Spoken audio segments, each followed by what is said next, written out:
What's up, everybody? The wait is finally over and totally over. Left at Wall is available now, right now. You can get Left at Wall on Apple TV, Google Play, YouTube Movies. You can get it on demand. You can buy it on DVD. The wait is totally over. Just type in Left at Wall on your search bar on your smart TV, and you can find a bunch of ways to get it. You can watch it now. Again, that's Left at Wall, wherever you get your movies.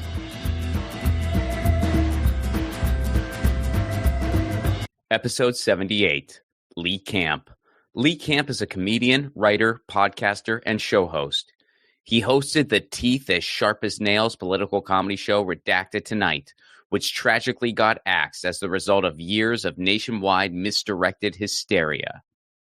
I've known Lee for a long time. Given the theme of this show, I'd originally planned for him to be a December episode. But he's got a new show out, so the time is now. Please welcome to the show, Lee Camp.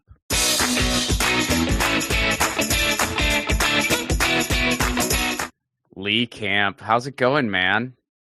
Hey, man, I like you in the dark void. Thank you. It's like you're coming to me in a dream, I feel like. Yeah, well, that's what I'm going for. I want to come to people in the dream. Just kind of like you're subconscious, and I'm just right there with some thoughts. Yeah, exactly. So I've known you for a long time now, but yeah. I've realized I know very, very little about the man behind all this stuff. Like I don't know much about you at all. The man, the myth, the legend. Yeah, like it's kind of vague. So I'm looking forward to this. I'm looking forward to this deep dive. I think I'm looking forward to it too. But I think we should start out by telling people the weird way. I mean, I don't know if it's that weird, but way we met, which is the stand-up comedy world. But it was way before anything. I mean, it was. I hadn't started Redacted Tonight. I don't think yet. Was it that long? It was right before. Well, we'd gone back and forth on MySpace. That's how far back it goes. Because I met Chris Mohan before Redacted Tonight. I performed in Pittsburgh. Yeah, and that was through me. So we knew each other. You set that up. See, I don't even remember all of it. Yeah, no. I set that up. And I think that was like right before you got redacted. Right before you were telling me about it. I'm pretty sure. Okay, but it had not launched yet. Might be. No. But then I first messaged you on MySpace we're going to talk about all this, but I messaged you on MySpace after your Fox News thing. I didn't even know that. And you just told me I was hot, right? Yeah. I was like, "You're so handsome. How'd you do that? That's so cool. I would have tried comedy." That was the message. Yeah, verbatim. So where'd you grow up? Like, tell me a little bit. What's the origin story? It just occurred to me. It just terrified me that people might hear Fox News thing and think I had a show on Fox News. No, I went on and called them garbage live on air. So I just need people to know that. But no, we're going to talk about it. But yeah. Okay. I get how you want to clear that up immediately. Where did I grow up? First 8 years outside Washington, D.C., in a place called Bethesda, Maryland. I was born at the main military hospital in the United States, Walter Reed Military Hospital. And then at the age of 8, me and the family, I didn't go alone, moved to Richmond, Virginia. Wasn't just me going out on my own. Richmond, Virginia, and I was there till college, went to college at University of Virginia. So yeah, mainly Richmond and DC. Yeah, and so you went to college out there. Like in Richmond specifically? Charlottesville, UVA. Yeah. Oh, right. Okay. And you got into stand-up really, really young. What were you into before stand-up? Like did Lee Camp play any high school sports? Like were you in theater? I did play. Yeah, no, that's a good, you're pinpointing the right questions. I played tennis, and from like when I was like 11 and 12 and those ages, I thought like, I still think I'm going to be a professional tennis player. And my dad, in the lightest of terms, I was like 13. He was like, "What do you want to do?" And I was like, "I guess I want to play tennis, play at Wimbledon or something." And he's like, okay. Most of the guys that like do that, like at your age, they're already, winning national tournaments or something. Like at 13, he was like, yeah, that's not going to happen. That's fun. You think that, but anyway, at 12, I started writing comedy. So I was already becoming very fascinated with comedy. But I was What made you fascinated by it? I point to it like the psychology of it. I point to it as getting my father and my older brother. My older brother, very smart dude, 4 years older than me, and had zero interest in ever hanging out with me in any way. This is like below zero. And so, and mainly, he wasn't like a bully or anything. Like he never physically did. It was just, he had zero interest in me. But I realized if I make him laugh, it was like he involuntarily gave me credit for something. And it was the only time he gave me credit for anything. And it was like, if he's laughing, then I have like made him be like, yeah, that was good. Like he didn't want to, he just did it. And that didn't mean I was making him laugh endlessly. It means like the rarity, once a month I got a laugh from him. And that was like, oh my God, I got approval from my older brother. And I guess some of that from my father as well. But so I think that's what got me into it, was this kind of like just approval. And so I started getting into comedy. It was also, it's prevalent in our house, Simpsons, Seinfeld, all that stuff. And I remember reading Seinfeld's book. It's funny. We can get into this if you want. It's funny how my view of Seinfeld has taken a 180. Yeah, sure. He was my hero. And when I was like 12 or 13, I read his book, Sign Language, which is all his stand-up material at that time. And, 92 or something, 3.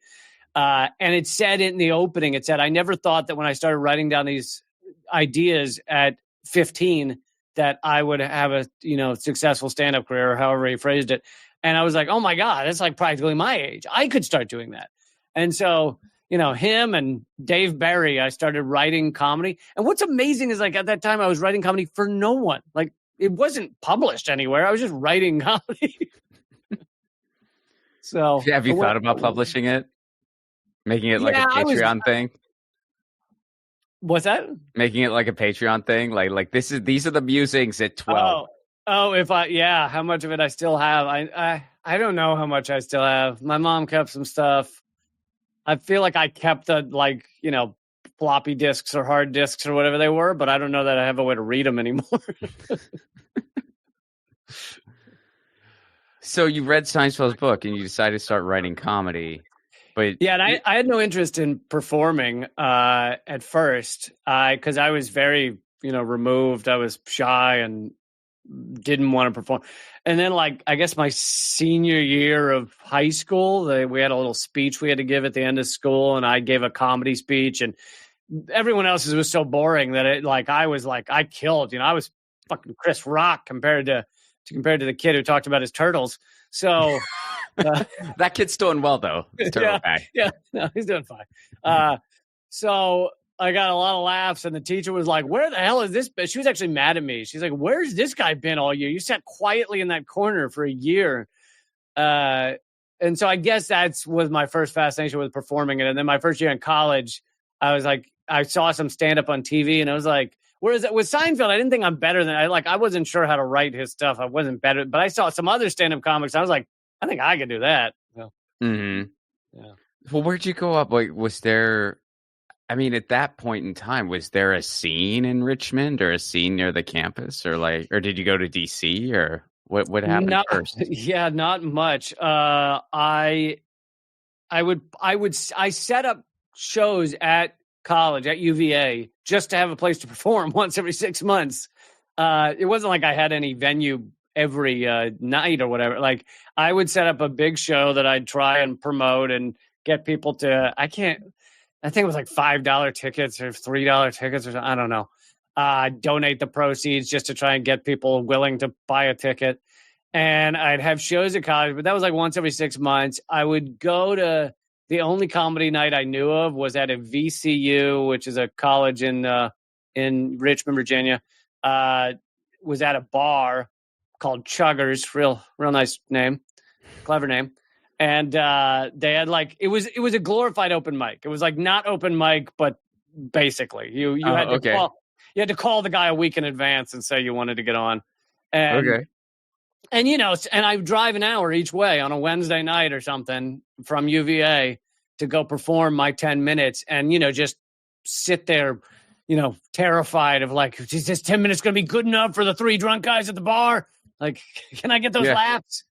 And some nights it'd go great. Some nights it was a catastrophe and I drove 2 hours to do it. And then, but I think what kicked us all into like a gear where I was like, maybe I'm doing this for my living was that I had been doing it for 6 months. Like, so time on stage, when people always talk about comedians always talk about how long I've been doing it. I've been doing it 6 years, I've been doing it 10 years. It all has to do with time on stage. You could be 1 year in and have 6 years worth of time, or you could be 10 years in and have a year's worth of time. It's all time on stage. So, I'd been doing it 6 months, but time on stage, I'd probably done a total of 2 hours, maybe an hour. I don't know, like 10-minute plots.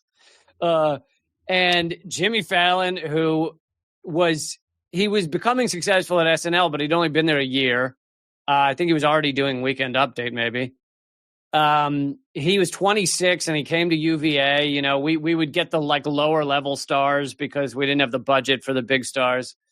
And I got on the committee to bring semi-famous comedians to college in order just to meet them and ask advice and all that shit and see if I could, like in my greatest dreams, it was, could I open for them? But I didn't know how that worked. And, he was at the time, it's funny because now it's come out that he's like a terrible boss. He treats people like garbage, all this stuff. At that time, at least to me, and he knew nothing about me. I showed up he gets to UVA and I'm like, hey, and he's like, oh, who's this kid? He was very nice to me. And I was like, oh, I do some comedy. And he goes, you want to open? Because he didn't have an opener. And I was like, yeah. And he tells me this a half hour before the show. And I'm like, yeah. And I go like running into a corner room to try and rehearse my 3 minutes. And college audiences, especially if you're a college kid and you're talking about their thing, they're just very receptive for the most part. And so despite the fact I was utter amateur, I just killed. For my mind, I did great. And all of a sudden I was like, oh my God, I can really do this. And so then at UVA, I opened for Daryl Hammond, who was very nice to me, and Lewis Black, who let me open for him, but was not very nice to me. Oh, really? What happened? He was just, at that point, I'd already opened for Jimmy Fallon and Daryl Hammond, so I was like, oh, this is a thing I can do. And so then we go to pick him up at the airport. We're running late. It's like a half hour till showtime, but he still wants to go to his hotel because he wanted a shower. Whereas for us, we're like, it's a half hour till showtime. And it's a sold out, like, it's 400 seater. Now, for him, that's nothing. For us, this is like, we can't upset the 400 people. Mm-hmm. For us, it's the Super Bowl. But so we take him to, so we're all agitated and like, oh my God, are we going to get him there in time? And it's like showtime and he's still at his hotel, like in his shower. And we're like, this is crazy. So then we arrive at the venue and I think I had mentioned that I was like, I opened for Daryl Hammond, and if you need me to open for you. And I think he kind of grumbled. And then we get to, and it's a half hour past showtime. So the audience has to be furious. And I mentioned it again, like, hey, if you need someone, or no, I mentioned it a little earlier and he's still like, or maybe he said, okay, reluctantly okay, or whatever. But it became so late. It was like 45 minutes after showtime. And I'm like, I start to realize, they're going to hate me because they've been waiting for Lewis Black. And I'm like the kid. They're like, hey, 45 minutes late. Please welcome somebody you've never heard of. It'd be funny if he explained that to you, Lewis Black style. Like, the show should have started 45 minutes ago. They're expecting to see me. I did. I actually, in a different way, got the Lewis Black attitude where we're walking into the venue and I'm suddenly realizing they're going to hate me. And I go, hey, we're really late. I understand if you don't want me to open. And he just like turns to me. It's like, just do the fucking comedy. And I was like, okay. Okay, yes, sir. Yes, sir. And then I walked out, and I got mercilessly booed when I was only doing 5 minutes when I first walked out. But by the end of the 5 minutes, I'd won over I'd say 2/3 of the crowd. Because, again, college kids are so easy on a college kid because they're the same. You're talking about their shit. Mm-hmm. And so by the end, I win them over, and I'm like, oh my God, I actually did it. I actually won over this crowd that hated me. And I get off stage, and his first line, he just walks out and he goes, what the fuck was that? And he gets like a huge laugh. And I was like, oh, that was rough. But anyway, I kept opening for these people. And I mean, there's some funny stories about that, but yeah. Yeah. What's another one? What's Tracy Morgan was crazy because you got to understand that as college kids, you're booking Tracy Morgan. At that time, all he had done was SNL. All we knew was SNL. His tape of what he does is SNL. SNL is clean. There's no vulgar sex jokes. There's no curse words. So, and he was a bigger name than they normally get at that point. So they book him in like the Charlottesville, whatever. It's not an arena, but it holds way more than 400. It holds like 3,000 or something. Sell it out. But that also means that Charlottesville townspeople are coming, which means kids are coming. They all know him from SNL. They think this is going to be the SNL kids sketch time. And we pick him up. He's like, he is the exact same off and on stage. There is no different. He's just a ridiculous, hilarious human being. And he just he's doing backstage. He's doing bits that are too dirty for me at that time, to hear. Okay. I'm 18 or 19 and I'm like, dude, I shouldn't be hearing this. This is wrong. Like, I just remember we're backstage and he's like, yeah, when you're having sex with a lady and you come all over her back and like, just and I'm like, Jesus. And then he walks out on stage. I open for him, goes fine. And then, we're okay. He walks out on stage, starts saying the exact same thing he had just said to us backstage. He was workshopping it. First line out of his mouth, like, when you're having sex with a lady and you're coming on her back. And the crowd just starts walking out in droves, like parents covering kids' ears. Like they're horrified because they have their kids there. So they run out. The following day, the newspaper prints an apology to the town of Charlottesville. It's amazing. Wow. You guys brought in a lot of comics at your school.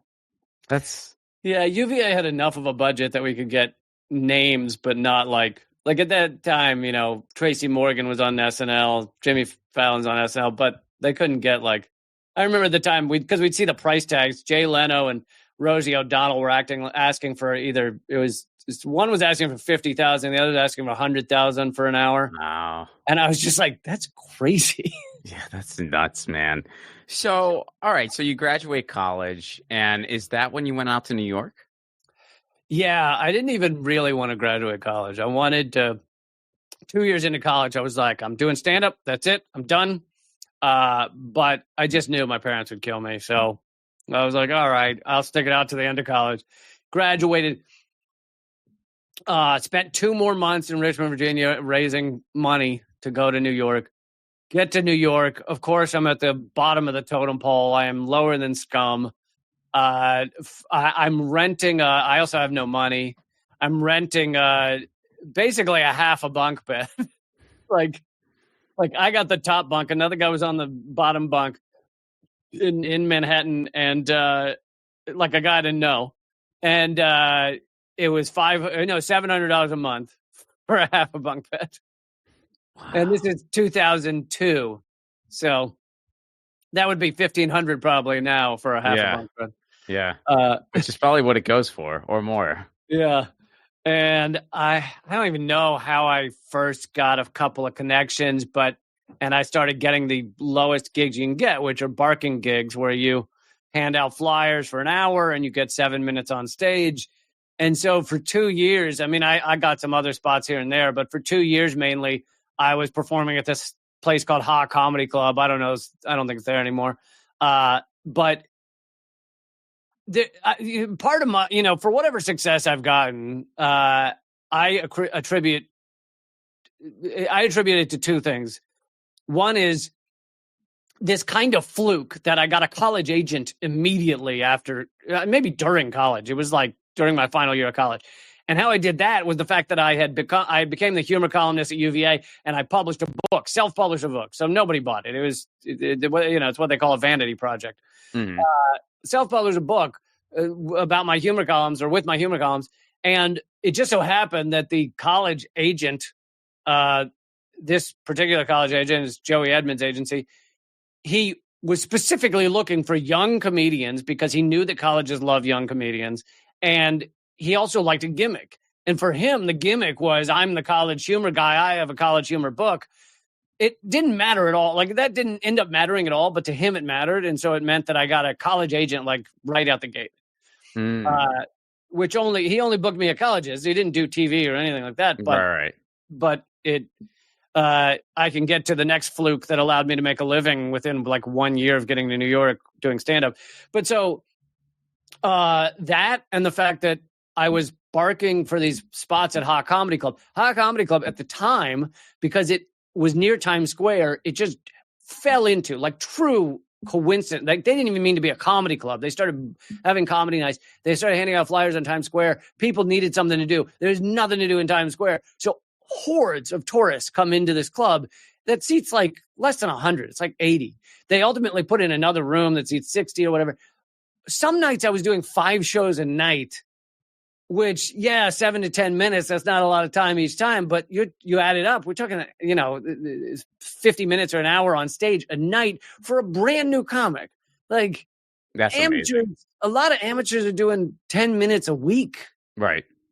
So I'm just on stage all the time, just honing stand up and getting better and better, creating loads of material. The other fluke that happened is about a year, I think, into being there.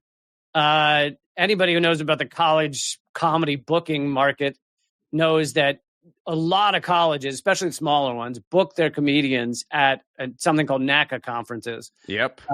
And there's a few of those. Yeah. Have you ever been to one? Yeah, I've done a couple. I've done 1 or 2 NACAs, 1 APCA. I mean, it was cool when, Yeah, no, there's a lot of coincidences or luck you have to get in that thing. Sure. Oh, totally. So what happened with me is with Joey Edmonds' agency, they try and get me into these NACAs. One of them gives me the first alternate spot. Yeah. Alternate.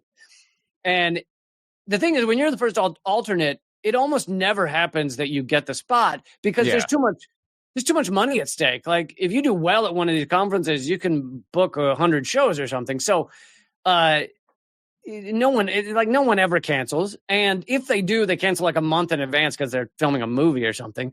So I was still the alternate the day, a week before. And Joey Edmonds goes, "Why don't you go down there to Baltimore?" And I'm in New York. He's like, "Just take a bus or something, and you'll get to see what it's like. You'll get to stand at the booth in the marketplace, which, it's good to have more people at the booth so you can like stay ahead of colleges. Maybe you'll even book a college just from chatting with them." Now, I am no epic chatter, so I knew I wasn't going to like get gigs that way. But anyway, I was like, well, I'll go see what it's like. I'll learn the ground and everything. I go to this conference 10 minutes or 20 minutes before the show. I get a phone call from, Joey Edmonds saying, "The person canceled. You're on in 20 minutes. Wow. And I'm like, what? This is crazy. And, success is a lot. It's luck combined with being ready for the luck when it comes. And I get this spot, but I had been honing this material like endlessly, these horrible gigs in New York in certain ways, horrible gigs. And I had the material, and you also have to get lucky at the time during the conference. If you're in the last 2 days of the conference, the colleges have booked all their acts, they've spent all their money, they can't book anyone else. They might go, "Oh, we'll try and get you next time." Like, you have to be in the first like day or two, but then on top of that, you really have to be not in the last showcase of the day, because the kids get tired, they go out, they have fun, they go to eat, whatever. So you really have to be in this prime spot of like there's 20 showcases over the weekend. You have to be in the first 5 or something. And this happened to be one of those things. The place was larger than I'd ever played. I don't even know, like 2,000 or something people in there. Just crazy. And you also have to get lucky on the show. Like if you're the first act on the show, you're trying to break the crowd open. They think you're not that good. If you're the last act, some of them have left because they saw what they wanted to see. Like, and I did this prime spot. And there's another comedian on the show. If she had been amazing, I would have lost bookings to her. Instead, she was awful. So I get this prime spot. I fucking kill with college material, jokes about bunk beds and ramen. It's just like, if you were to hear it today, you'd probably think like this is hack college material, but it was perfect for them. And then we go to the booth and Kate, Joey Edmonds' daughter, is just filling out forms left and right. At the end of the day, I booked like 80 colleges on that day. Wow. And colleges at that time, I'm sure they pay more now, paid like, even to a no-name, paid like $1,000 a gig. Right.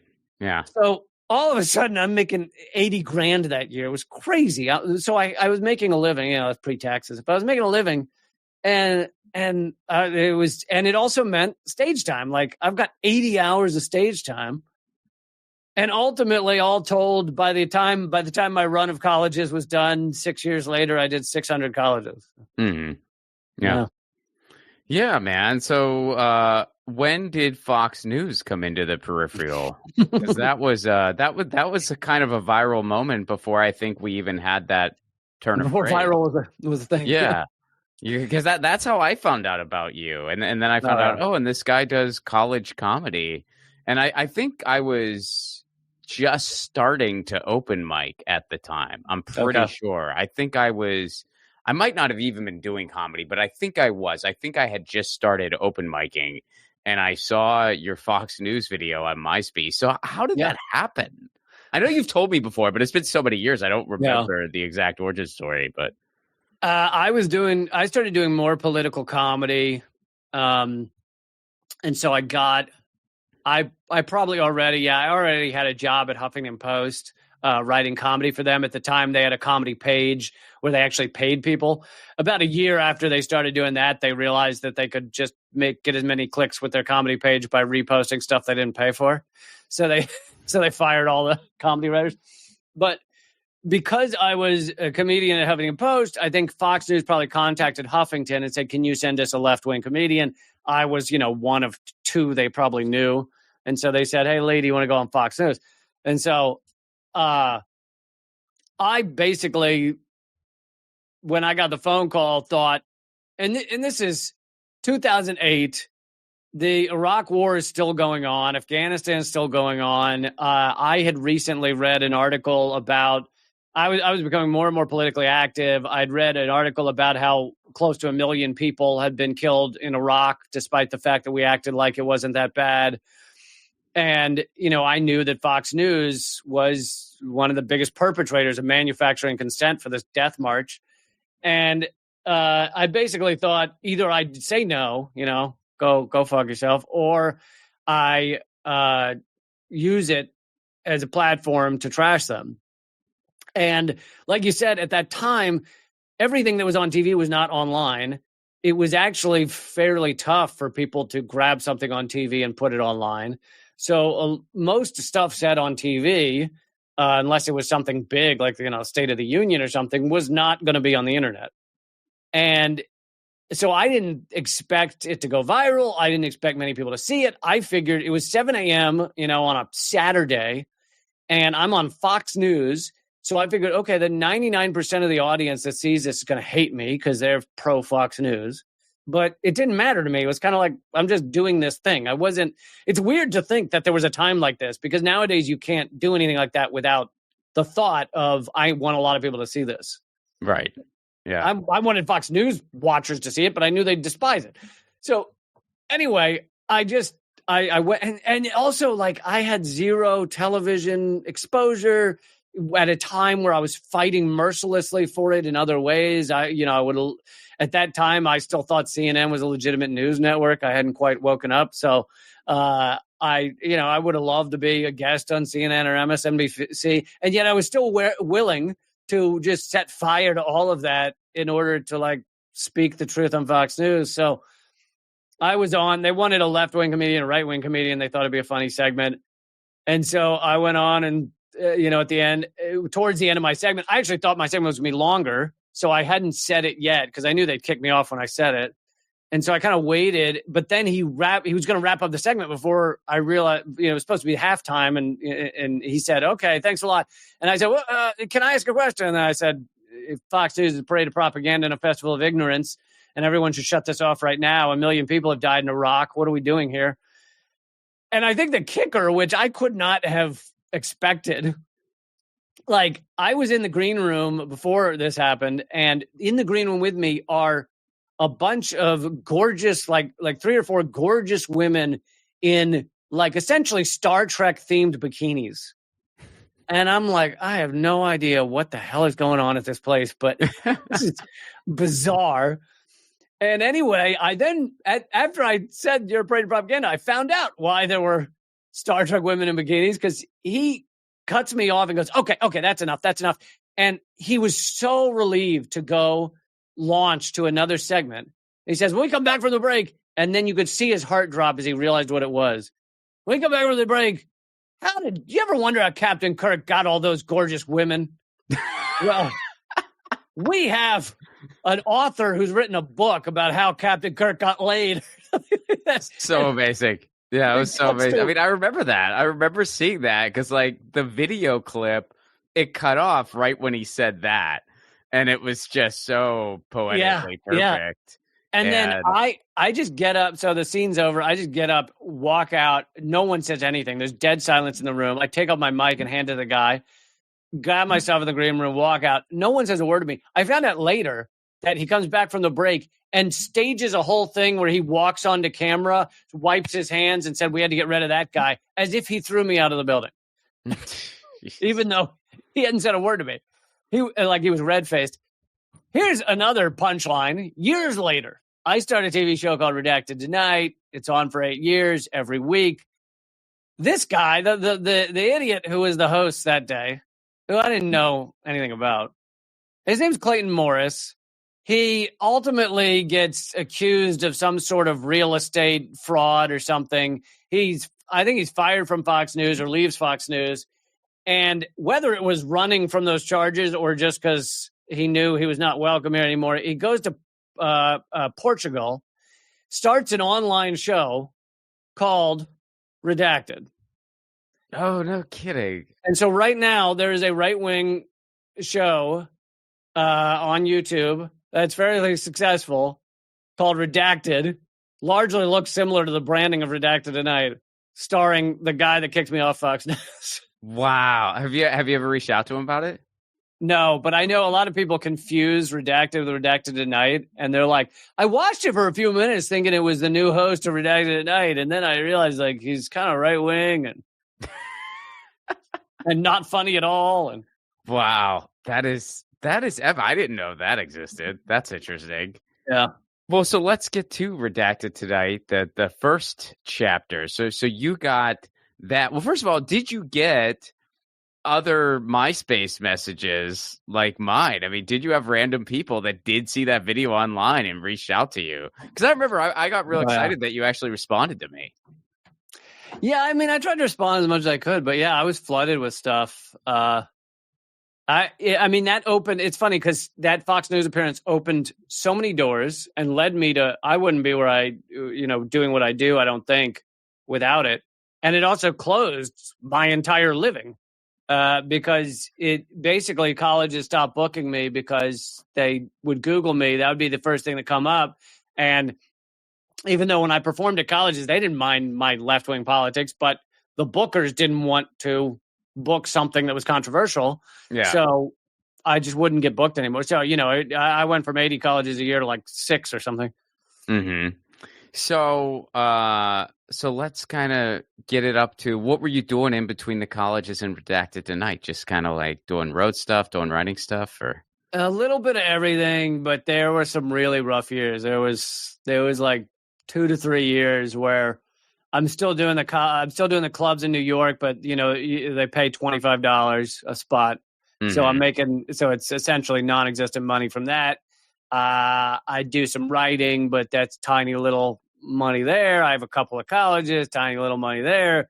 Like I don't know. I think I was living off of what I'd saved from the colleges, and yeah, there was probably 3 years where I was like, "There's like zero path forward for me."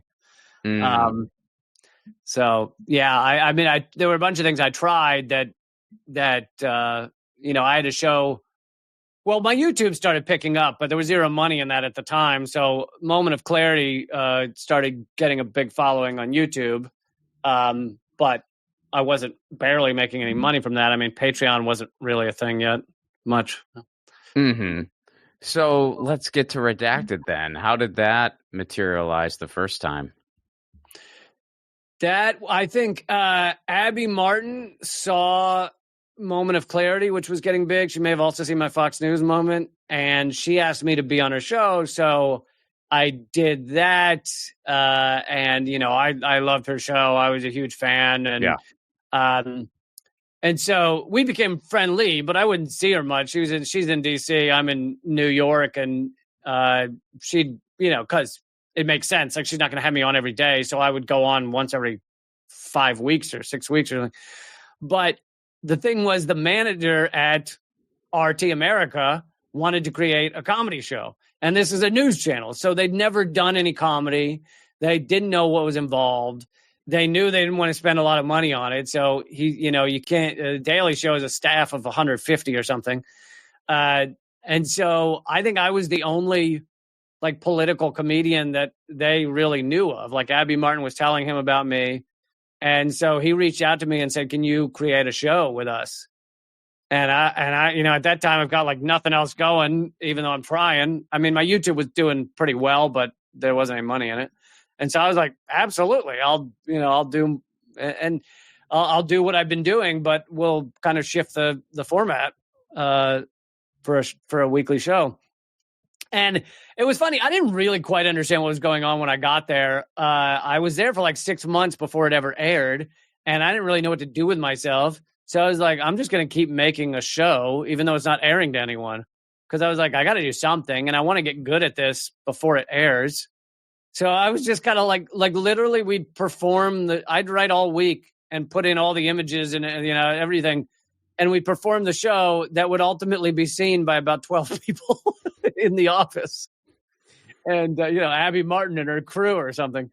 But the other thing I didn't understand is I don't think he had a lot of faith in me. Like, he wanted me to be there, but I show up and on day one, he goes, "Okay, so you'll be hosting this show with these 2 other people."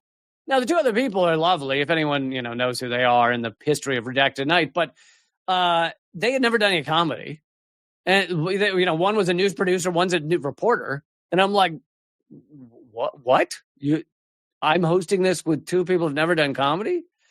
And so we did a couple of test episodes, like pilot episodes that had them co-hosting, and they were pretty bad.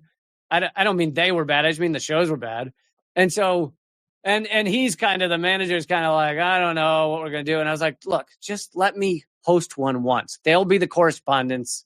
Just let me host one. And so we do one where they're the correspondents. It's 100% better. And neither of them were even like dying to do it. They were just kind of like, whatever, yeah, we'll do it. So, and one of them didn't last till we first started airing, but one of them was on the first 6 months. Sam Sachs, who now people know from Means TV. And Sam's a great actor. So basically, I would write the comedy lines for Sam, and he'd act them out, and he did great. But I had to convince them that I could host this thing, which is funny because they brought me in to host this thing, but then, but you're not really. Yeah, weren't certain about it. Yeah. So what was it like kind of going through? And I know at this point, eventually, I kind of reconnected with you and we all kind of experienced this together. A bunch of people did, but you really had a front row seat to just the whole you're a Russian spy and oh God, and all of that stuff. I mean, it's still surreal to me. And now, I mean, it's just, I don't think about it much because the world has just been so crazy that it's just like a mile a second. So you don't even remember that. But you kind of take pause. You're like, oh, yeah, I remember 9 years ago when a bunch of people who I thought were reasonable genuinely thought that people I knew were Russian spies. They truly believed that. Yeah. And it's still mind blowing. It's like, oh, you think Jesse Ventura is a Russian spy? Yeah. Lee Camp's a Russian. You think Chris Hedges is? You really do believe that? You don't. Unpack some of that from your perspective. Oh my God. It started and it didn't seem that bad. And then it just kept amping up. And, I would say to anyone who asked or any interview or whatever, I'd be like, look, I write all my own stuff, which is very rare in comedy news, like television and stuff. I write all my own stuff. I've never been told what to say. I've never been told I can't say something. But it didn't matter. It didn't matter what I said as to the reality. It was just the hype train of, oh my God, Russia, Russia, Russia. I remember the first time I realized this was going to be a thing. It was, I think we were like a year in, maybe a year and a half. It was prior to 2016, so it must have been 2015. A Washington Post writer, young Washington Post writer, they have a page of like stuff that's going on around town, maybe in Washington. And she contacts me and she goes, yeah, I didn't know there was like a live comedy show taping in DC. This is pretty neat. Can I interview you? And I'm like, sure, great. And so we do the interview. We sit and chat over coffee for an hour, and it's great. And it's all the positive stuff. It's like, wow, it's really neat. You do a comedy show. I'm like, yeah, and I get to write my own stuff. And then a week or two go by, and she says, hey, an email. I didn't get everything I wanted. Can I call you? And I was like, okay. So she calls me, and it is a 180 from the coffee we had. Clearly, she brought her article into the editor, and they said, oh, no, we got to say he's a Russian spy. This is Russian. And she had been told, you get your shit together. You're a young person here at the Washington Post. You need to know this is a Russian spy. So I then get the phone call, and she ends up like berating me with, it's like questions, but berating at the same time. It's like, what do you think of Vladimir Putin? What about Putin? What does Putin say to you? What does he tell you? Like, and I was like, this is crazy. So ultimately they published the thing, and it's only a one pager, but like half of it is the coffee we had together that was nice. Half of it is, Putin. And I'm like, and then I started to realize like, oh, that's what all this is. Like, and then later I had front page article on the New York Times arts section about me and about how I'm a Russian stooge. And it was all like garbage, all lies and like laughably false stuff. And I actually, that was within weeks of NPR doing a hit piece on me on Weekend Edition with Scott Simon, where they also did like a garbage piece on me. And I think this is a coordinated effort at that time to define me so that people who searched me would immediately find, the top things that are going to come up are New York Times and NPR. So it really is a technique of like defining someone in a way so that new people are immediately turned off. And then, of course, there's all the shadow banning and everything on these other platforms. But yeah. So let's bring it up to speed. Now it's back. Episode 3 is, well, as of the recording of this, episode 3 is in the peripheral. This will drop next week, so there might already be episode 4. But yeah. So tell me about the reboot, man.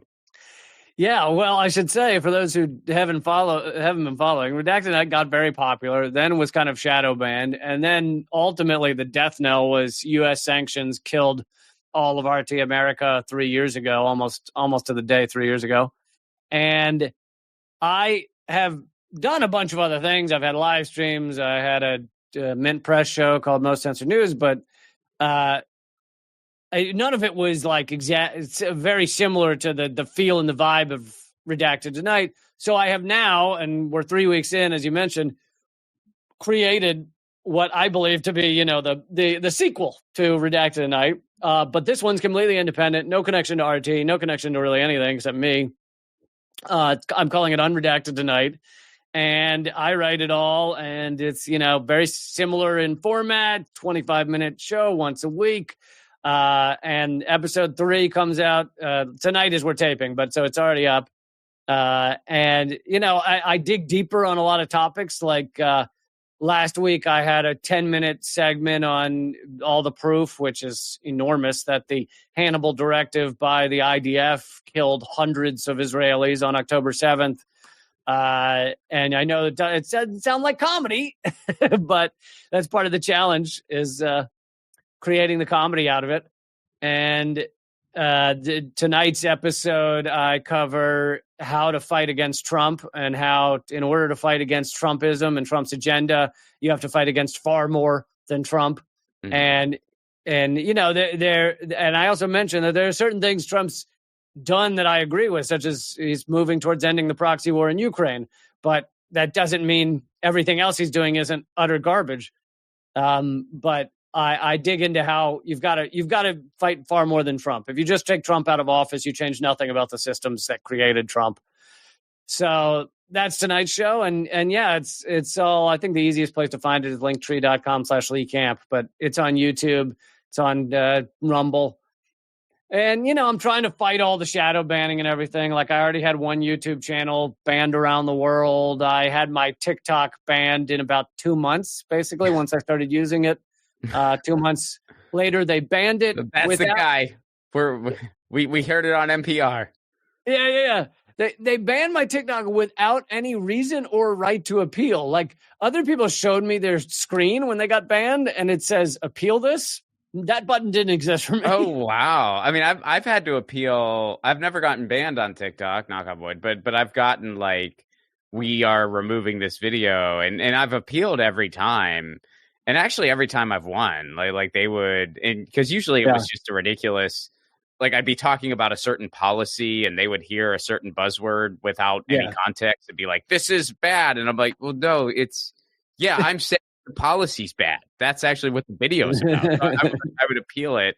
But one more thematic question here, because I'm curious, what would you say, like, what's kind of your overall take? And I know this is very broad, but what's your kind of overall take on just where comedy is right now? Because I remember one of your old taglines that I really liked, and I think you've retired it since, but I always really liked it, was kick apathy in the dick. And it's like we both live in an industry where I feel like for the past 15 years and counting, there's been this kind of whole apathy's cool thing going on. Yeah. And you've always been the opposite of that. I've always been the opposite of that. But yeah, what's your take on just comedy as a whole? I don't know. I mean, I find the whole, like, here's the thing, like, I have done whole segments on how problematic wokeism is, in the sense of we can do, like, meaning we use the U.S. government can do horrible shit as long as we have a black woman as press secretary. Sure. So I've done whole segments on that, but so I'm not trying to say everything about woke is wonderful, but the whole anti-woke comedy thing, it just feels so, like, lame and barbaric. And the other thing is, like, if you look at the comedians that, like, last over time, that, like, create a legendary presence in comedy, the ones that are, like, right wing and are punching down, they tend to fade more quickly. So, like, it's not like no one remembers Sam Kinison, but it seems like Sam Kinison's star has faded since his death, whereas Bill Hicks has risen immensely since his death. What's that? Well, I was just going to add to that. And the Sam Kinison people remember is the before Sam Kinison. Right. They don't remember that later stuff when he was saying all that other stuff. Like, they don't remember that stuff. It's true, the homophobic stuff and everything. But it's like, I don't know. The punching down thing is just so pathetic in comedy to me. I'm not saying every comedy. I know I love the idea of punch apathy in the dick, but I also understand there's comedy that is not political at all. All right. Sure. Totally. I love Stephen Wright. I love Mitch Hedberg. It doesn't need to be political, but if you're going to make statements, it's like the idea of being, and most of the ones we're talking about are millionaires, these top guys. Like, if you're going to be a millionaire touring the world, performing to adoring audiences, and you still feel the need to, like, bash on those who are, like, struggling to be accepted in society, it's just so fucking pathetic. It's just so childish. I don't know. It's like, It's like I appeared on Joe Rogan's show twice. He had me open for him multiple times, but now he's become like this brand laundering for billionaires. It's like, could you be more detached from reality than having literally the most rich person, the richest person in the world on your show to talk about how tough things are for him? I mean, it's like amazing. Yeah, no, I mean it's a bummer to see, really. I mean, it's just kind of because the dude has the biggest podcast in the world, and it was really cool, some years ago when the only person he wanted to talk to was Bernie Sanders, as far as the election was concerned. Like that was really freaking cool. And he was regularly having like me and Abby Martin were fairly regular guests, and he had Peter Joseph on, and like he had a ton of amazing episodes with Peter. Like a ton. And well, so plug away again. Tell everyone again where to find the show. Thanks, man. I really appreciate your generosity and having me on. And I've loved your work. Everyone needs to watch Ron's movie. It's really thank you for watching that. I really do appreciate it. Yeah. My new show is called Unredacted Tonight. It's once a week. I'm really thrilled that the response has been pretty huge. Like, I was like, if I can get just a few thousand people to enjoy this, that'll be enough. But it's been way more than that, and people are really thrilled to see Redacted Tonight back. And I'm killing myself to create these things, but it's a labor of love. So every Thursday night it premieres 7 p.m. Eastern, 4 p.m. Pacific, but you can watch it anytime afterwards. Yeah, my YouTube is at Real Lee Camp. Oh, wait, no, I might have changed that. Anyway, just go to Linktree. Linktree. Just go to linktree.com/Lee Camp. That's the quickest way. But my Twitter's at Lee Camp. My Instagram's Real Lee Camp. Like, shouldn't be too tough to find. But yeah, the Linktree is the easiest thing, I think, because it'll take you right to the Unredacted Tonight playlist. You can watch all 3 or 4 of the episodes that are up when you hear this. And I have a ton of podcasts out there too, which are also at the Linktree. So I won't go through listing them all if you're more into podcasts. But thanks a lot. And I really hope people just give the show one episode to see if you like it. Lee, thanks so much for doing this, man. Yeah, thank you, man. That was Lee Camp. Check out all of his stuff. Check out the new show, Unredacted Tonight. Music for the 1000 Podcast is provided by Andrew Saxon. Be sure to check out his podcast, the Baywatch Podcast, wherever you get your podcasts. Please do leave us a 5-star review. This is still a very new show. Every 5-star review helps. And if you want to support what we're doing on the sustainability end, patreon.com/Ron Placone. Where I give what you can, love what you get insider information into new films and productions, 1,000 episodes before they're released to the public, and we do a Zoom hangout once a month.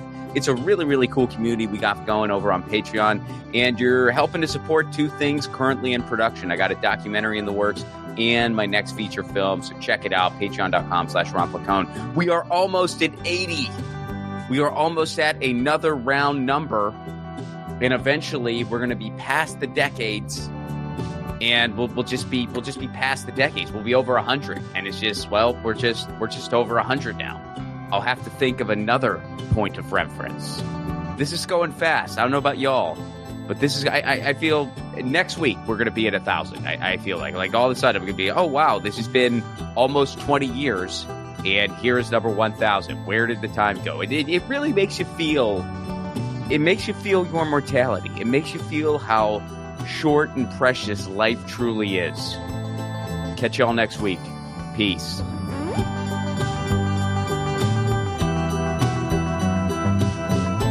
Hey guys, Ron Placone here. Take your own 1,000 challenge. No, you don't need to interview 1,000 people, although if you want to do that, go for it.